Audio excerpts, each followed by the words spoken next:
நண்டு ரசம். நண்டு பெருசாக சமைக்க வராது, யூஸ்வலாக ஒரே ரெசிபியே செஞ்சிட்ருக்கோம், புதுசாக ட்ரை பண்ணணும் அப்படின்னா இந்த நண்டு ரசம் ரொம்ப சூப்பராக இருக்கும். ரொம்ப ஈஸியான ரெசிபி. வாங்க எப்படி செய்கிறதுன்னு பார்க்கலாம். இதுக்கு 1/4 கிலோ நண்டு எடுத்திருக்கேன். சின்ன சைஸாக இருக்கிறதுனால நான் 2ஆக கட் பண்ணி க்ளீன் பண்ணிக்கிறேன்.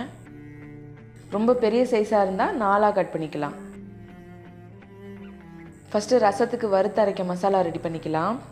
2 டீஸ்பூன் முழு மல்லி விதை,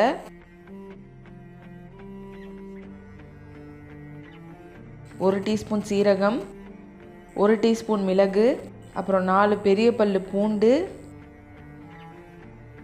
காஞ்ச மிளகாய் 3. நல்லா வறுத்துக்கலாம். கலர் மாறி வரும். கரெக்டான பதத்தில் வறுபடும் போது ஸ்மெல் வரும். ரொம்ப டீப் ஃப்ரை பண்ண வேணாம். ஸ்மெல் வந்தோடனே மிக்சர் ஜாருக்கு மாற்றிட்டு கொஞ்சமாக தண்ணி சேர்த்து அரைச்சி வச்சுக்கலாம். ரசம் தாளிக்கிறதுக்கு நல்லெண்ணெய் 2 டேபிள் ஸ்பூன், தேவையான அளவு வடகம்,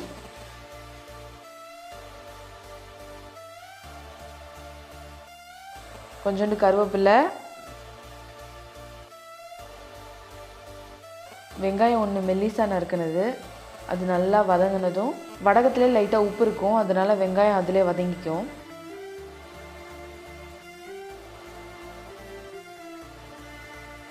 வெங்காயம் லைட்டாக டிரான்ஸ்பரண்ட் ஆனதும் 1 தக்காளி நல்லா நீளமாக அறுத்து சேர்த்துக்கலாம்.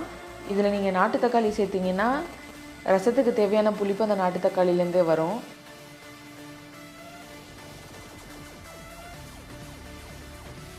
மஞ்சள் தூள் 1/4 ஸ்பூன் சேர்த்துட்டு கழுவி வச்ச நண்டு எல்லாத்தையும் தாளிப்பில் சேர்த்துடலாம்.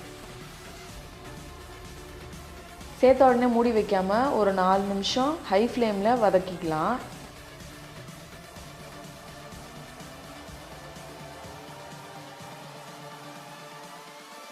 நாலு நிமிஷத்துக்கு அப்புறம் இந்த நண்டோட கலர் மாறும்.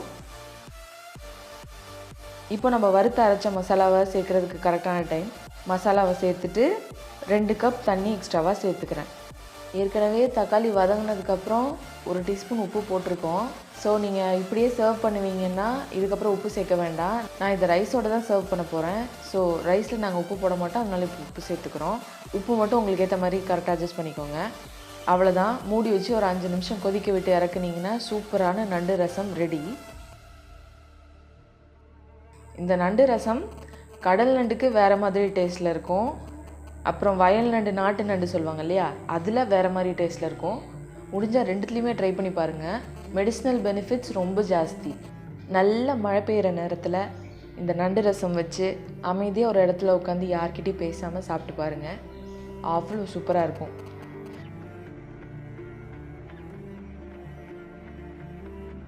இந்த ரெசிப்பியில் நம்ம புளி கரைச்சி சேர்க்க மாட்டோம். அதனால் சிலருக்கு ஒரு வேளை புளிப்பு அதிகமாக தேவைப்படலாம். அதனால் நான் லெமனும் சைட்லேயே வச்சுருவேன். தேவையானவங்க லெமன் யூஸ் பண்ணிக்கலாம். நான் எப்போ நண்டு ரசம் செஞ்சாலும் ஆம்லேட் அப்புறம் ஏதாவது ஒரு காய் வச்சு கூட்டு இதோடு தான் சர்வ் பண்ணுவேன். எனக்கு இந்த காம்பினேஷன் பிடிக்கும். உங்களுக்கு இந்த காம்பினேஷன் பிடிக்குமான்னு கமெண்ட்ஸில் சொல்லுங்கள். ரசத்தை ரொம்ப நேரம் கொதிக்க விட்டால் நண்டு அப்படி கரைஞ்சிடும். பர்ஃபெக்டாக வெந்த நண்டு இப்படி இருக்கும். உள்ளார உள்ள ஃப்ளஷ் எல்லாம் கரைஞ்சி வெளியில் வராது. பர்ஃபெக்டாக செட் ஆகிருக்கும். அதே சமயத்தில் பர்ஃபெக்டாக வெந்திருக்கும். இந்த வீடியோ உங்களுக்கு ரொம்ப பிடிச்சிருந்துச்சுன்னா லைக் பண்ணிக்கோங்க. உங்கள் ஃப்ரெண்ட்ஸ் அண்ட் ஃபேமிலிக்கு ஷேர் பண்ணுங்கள். இதே மாதிரி நிறையா ரெசிபிஸ் பார்க்குறதுக்காக நம்ம சேனலை சப்ஸ்கிரைப் பண்ணிக்கோங்க. தேங்க்யூ.